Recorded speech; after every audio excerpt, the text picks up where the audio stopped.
Mit 15 km/h durch Europa.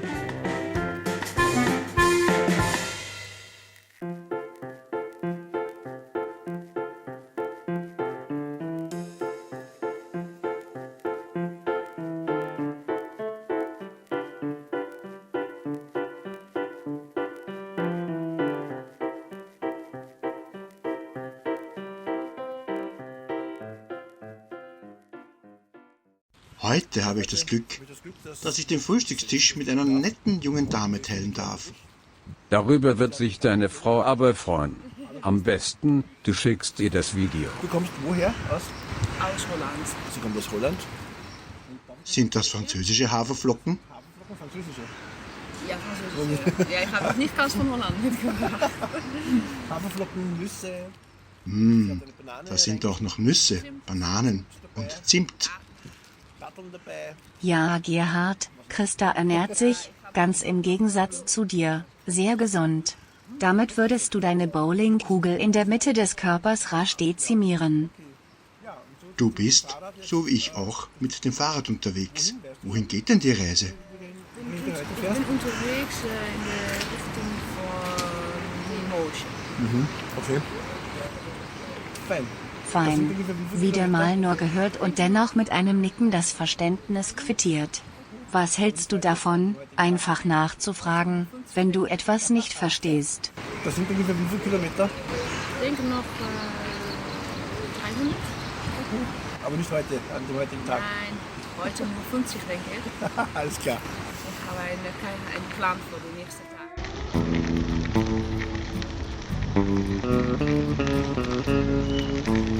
Ein schönes holländisches Lächeln. Gute Reise. Aufbruch von Nevers. Erstes Ziel, Decize. Decis. Und im Visier die Green. Die Göre. Moment mal. Du willst heute 106 Kilometer bewältigen? Ich befinde mich jetzt noch immer in Nevers, am Weg zum Eurovelo 6.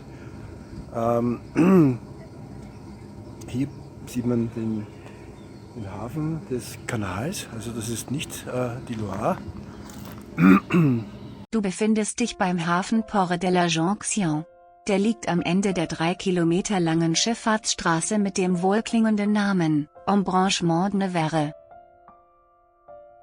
Vor wenigen Augenblicken habe ich die Radschür wieder mal zu spät von den Clips an den Pedalen getrennt. Das Ergebnis sind ein paar Hautabschürfungen.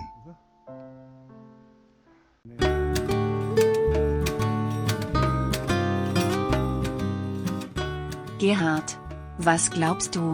Womit kommt man schneller vorwärts? Mit dem Kajak oder mit dem Fahrrad? Kann man das überhaupt vergleichen? Ich habe noch nie im Wasser gesehen, das steil bergauf fließt. Bonjour.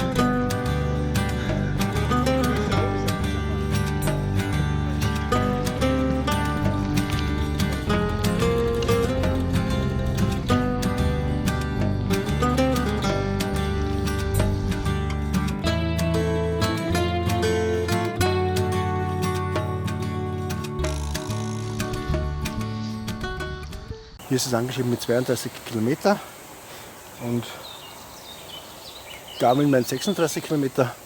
Somit schenke ich der Tafel heute ausnahmsweise mehr Glauben als diesem Navigationssystem.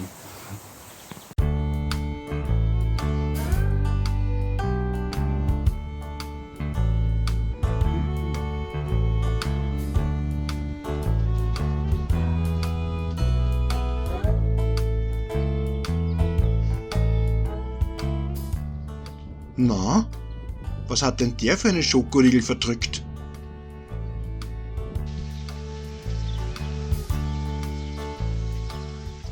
Gerhard, genügen diese Schilder, oder brauchst du wieder mal die Landkarte, das Navi und Google Maps, um neben dem Canale Lateral zu radeln?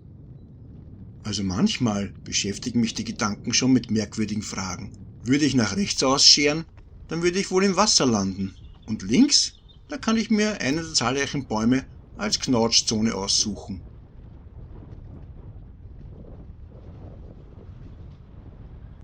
Hey, Gerhard. Jetzt bist du schon eine Stunde unterwegs. Gönn dir doch mal eine Pause. Immer, wenn sich der innere Schweinehund meldet, geraten meine guten Vorsätze ins Wanken. Aber diesmal nicht. Diesmal bleibe ich hart. Ich fahre einfach weiter. Ja.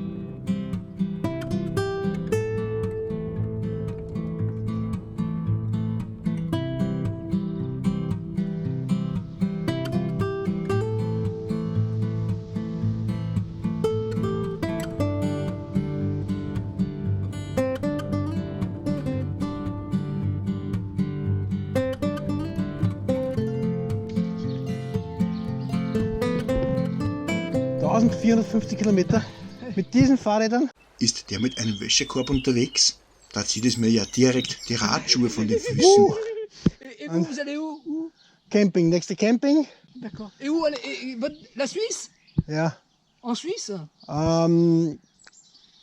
No, Rumänien, Black Sea. Ich fahre nach Rumänien zum Constantia, Schwarzen Meer. Rumänien. Roumanie, ouais. Et ce drapeau, quoi? Autriche. Autriche, d'accord. Okay. Autriche, ja. Ah. Bonne route. Bonne Route? Was heißt denn das? Bonn heißt wohl gute. Wünscht ihr mir eine gute Route? Ich verstehe Bahnhof. Bonne Route. Oui. Bonne Okay, route, ouais. bon voyage, ne? Merci. Bon voyage.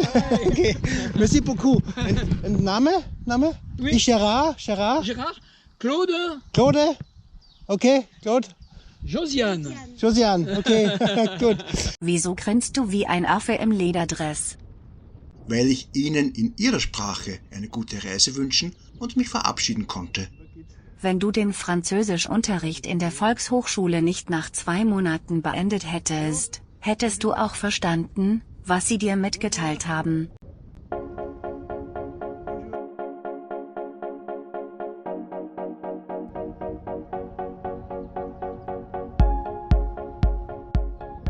Bei dem Haus in Jaugenet am Kanal Lateral sind nicht nur die Fensterläden geöffnet, sondern auch mein Mund. Denn rosa gefärbte Fensterflügel habe ich noch nie gesehen. Auch dann nicht, wenn ich mal zu tief ins Weinglas geguckt habe.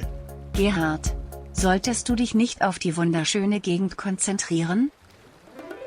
Natürlich, das Fahrrad hat mich unheimlich fasziniert. Aha, Alkohol dürfte sich nicht nur beim Radfahren, sondern auch beim Steuern eines Bootes auswirken. Ein paar Meter weiter streift ein Geruch meine Nase, der mir irrsinnig vertraut ist. Es duftet nach Grillgut am heißen Holzkohlengrill. Und auch ich werde bei der nächsten Raststätte Halt machen und mir eine Suppe kochen. Jetzt kannst du deine Geschicklichkeit beweisen. Lock sie einfach weg.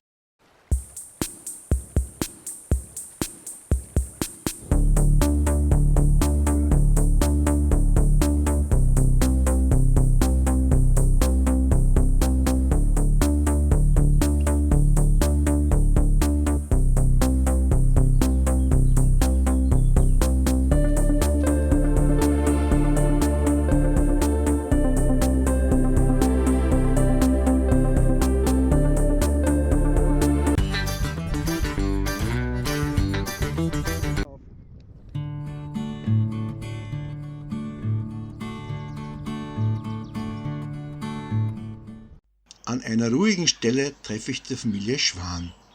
Als ich mich nähere, bleibt nur noch einer am Ufer. Die restlichen Mitglieder paddeln so schnell sie können zur Mitte des Kanals. Der tapfere Vogel, der mich abschottet, blickt mir noch einmal seelenruhig tief in die Augen, wendet den Kopf und zischt zur Gruppe, um ihnen sogleich einen ruhigeren Platz zu empfehlen.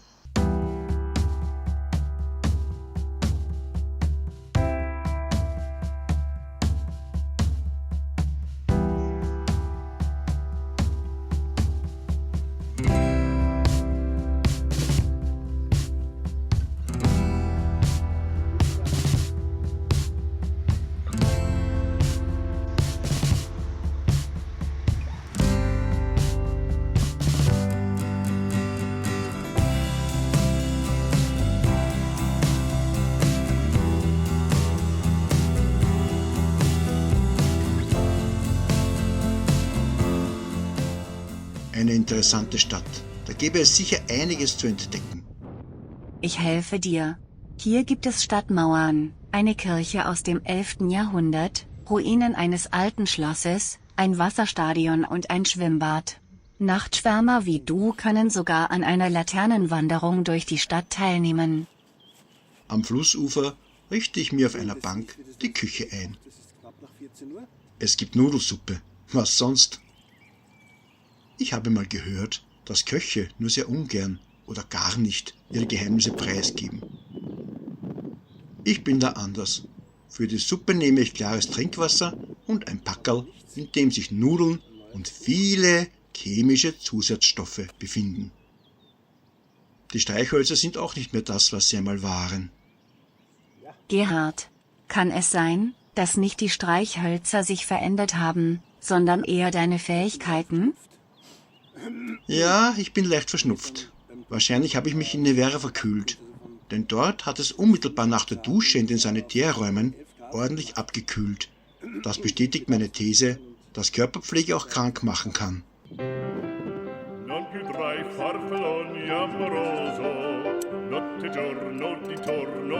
Was steht da? Die Packung enthält nur 4 Portionen? Wie soll das bloß den Kalorienverbrauch abdecken?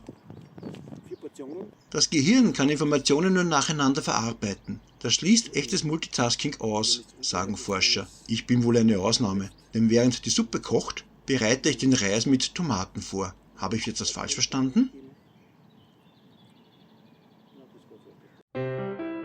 Non più tra i farfalloni amoroso, notte e giorno di torno girano. Komisch. Obwohl Elisabeth das Besteck im Geschirrspüler reinigt, braucht sie dafür mehr Zeit als ich. Die Greifzange, die beim Kochset dabei ist, erweist hervorragende Dienste. Und damit der Reis vegetarisch bleibt, stülpe ich sicherheitshalber einen Deckel auf den Topf.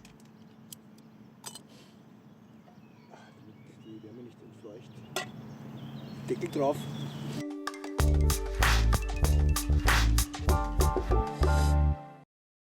Veldum, das ist ein Heimwerkermarkt. Eine Filiale habe ich bereits in Nantes besucht. Da meine Zeltheringe schon starke Verschleißerscheinungen aufweisen, sehe ich mich um. Und? Hast du Zeltheringe bekommen? Nein, ich werde heute Abend die verbogenen Heringe gerade klopfen. Hier scheinen sich nur wenige Menschen aufzuhalten. Aktuell leben hier knapp über 5000 Personen. Und wo sind die? Na? Wo werden die an einem Freitagnachmittag sein? Vielleicht sind sie bei der Burgruine des Grafen von Nevers oder sie spazieren um die Mauerreste der Stadtbefestigung. Dass sie alle in der Kirche sind, das schließe ich dezidiert aus. Hör mal, trinkst du heimlich?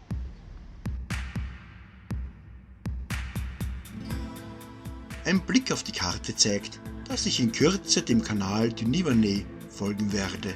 Die Loire sucht sich einen anderen Weg.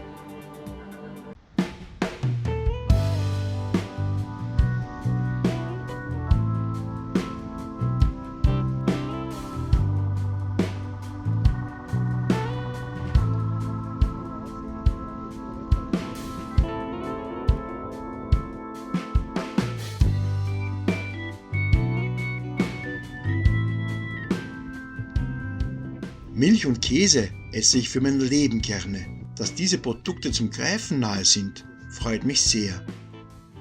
Na, dann probiere es doch. Das würde den Zeitrahmen sprengen.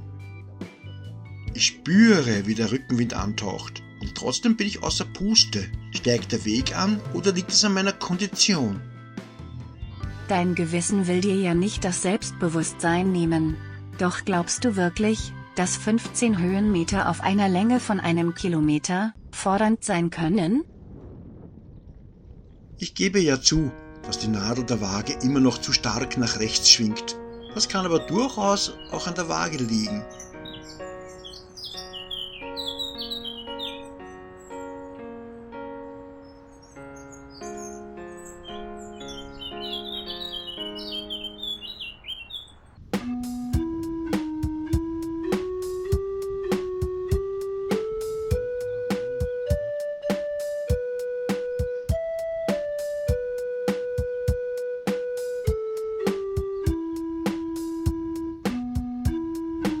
Mit jedem Kilometer steigt der Drang, etwas Kühles Blondes mit Schaum zu konsumieren. Hast du das gehört? Da ruft jemand, IA. Ja, da hat noch wer Durst. Bei der Rückkehr zum Fahrrad werde ich beobachtet. Das Gesicht wirkt grimmig und die zusammengeballten Hände deuten keineswegs auf eine Einladung hin. Ohne darauf zu reagieren, schwinge ich mich auf den Sattel und trete in die Pedale.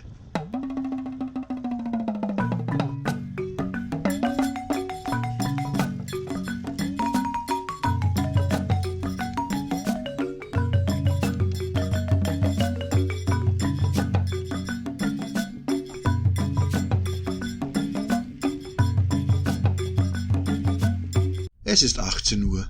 Über 40 Kilometer liegen seit der Abfahrt in die Werre hinter mir. Bis nach Digoin werde ich es wohl heute nicht mehr schaffen, denn bis dahin sind es bei meinem Durchschnittstempo noch mehr als 5 Stunden Radfahrt.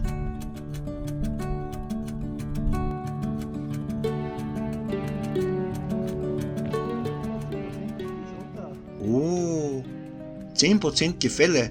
Na, hoffentlich ist die Tafel nicht verkehrt angebracht.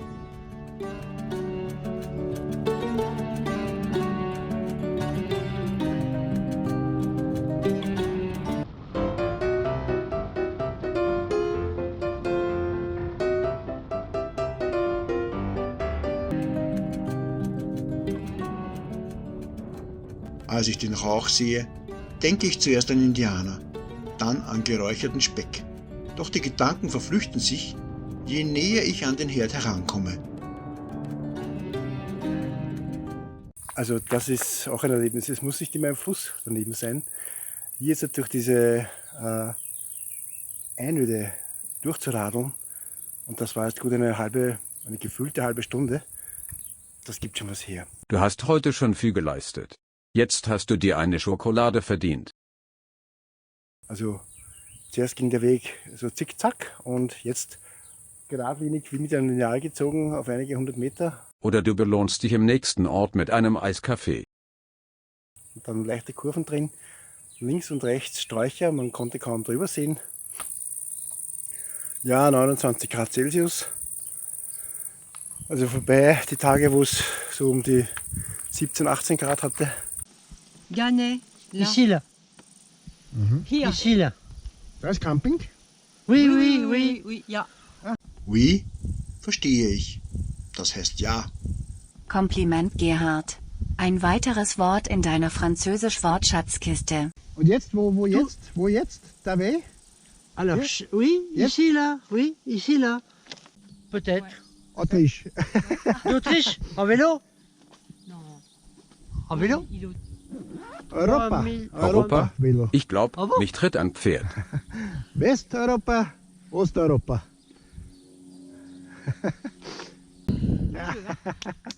Ja. Denn seine Schenkel müssen schon hart wie Stahl sein. Und der Allerwerteste hat sicher schon die Form des Sattels. Gut. Merci beaucoup. De rien. Merci beaucoup. Au revoir. Au Au revoir. revoir. On vous la rend? Ah, present. For Merci, you. merci. Merci.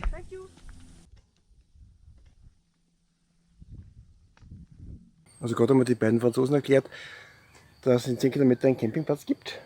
Jetzt müsste ich in der anderen Karte nachschauen, ob das schon die Loire ist oder... Ja, aber es kann nur die Loire sein. Ja, das ist die Loire. Hier ist es so schön und ruhig, dass ich nicht lange zögere, um dieses Ambiente mit allen meinen Sinnen zu erfassen. Einen kurzen Augenblick wünsche ich mir sogar meine Seele in den Körper einer Kuh, die am anderen Ufer grast.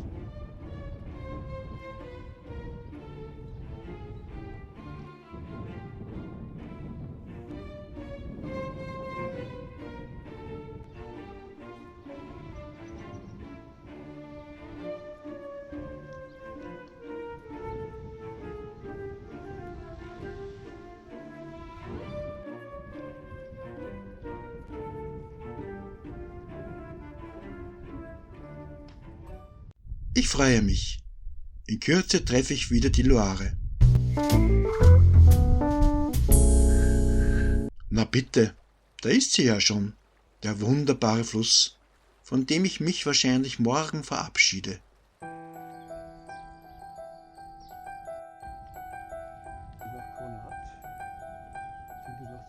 Kilometer. Hey Gerhard, Was ist Gocki? das ist doch die Gelegenheit, um an ein frisches Abendessen zu kommen. Schnapp dir das leckere Hühnchen. Während die riesige Bewässerungsanlage vor meinen Augen vorbeizieht, überlege ich, wie es wäre, wenn es so etwas auch mit Bier gäbe, von der Brauerei direkt in die Wohnung.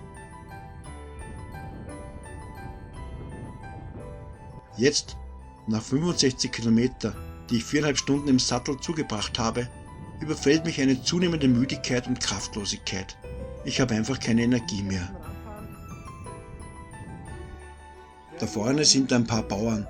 Die werde ich fragen, ob sie wissen, wem die schöne Wiese nebenan gehört. Vielleicht erlauben sie mir, dort mein Zelt aufzuschlagen. Pardon, spricht jemand Englisch oder Deutsch? No? No. Bicycle. A bicycle and a tent. Down. Einige Minuten später kommen ein Mann und ein Junge vorbei.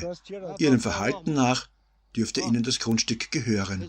Das ist natürlich eine reine Vermutung, denn ich verstehe kein Wort. Homepage. Ja, ist gut. Merci beaucoup, dass ich hier darf. Ja, eine Nacht, nur one night. Nachdem die beiden weg sind, breite ich die Plane aus und baue das Zelt auf. Eine kleine Flasche Rotwein unterstreicht das Gefühl der Freiheit. Ich liebe diese Art zu leben. Zeitlos und ohne Kompromisse eingehen zu müssen. Und dennoch bin ich einen Moment lang traurig. Denn wenn nicht irgendetwas Unvorhergesehenes eintritt, dann heißt es morgen Abschied nehmen. Abschied von einer Freundin, die mich 17 Tage lang über 843 Kilometer begleitet hat. Meistens war sie äußerst ruhig, ja beinahe zurückhaltend. Nur einmal war sie temperamentvoll. Sie spricht keine Sprache und zeigt keinerlei Emotionen.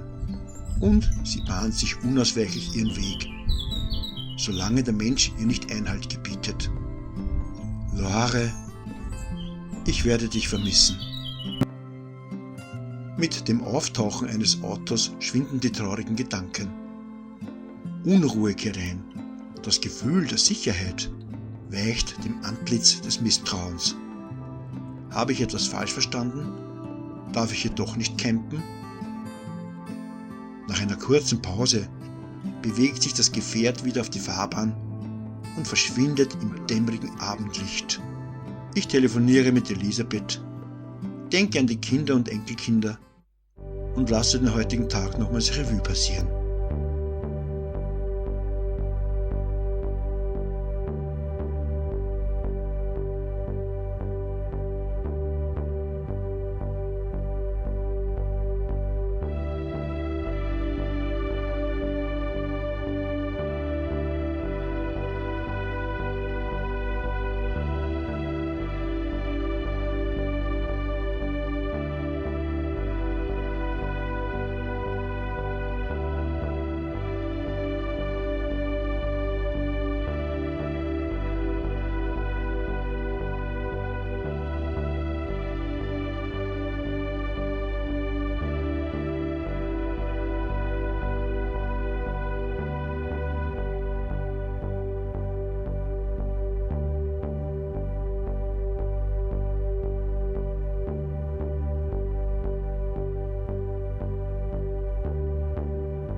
Willst du wissen, was am nächsten Reisetag passiert?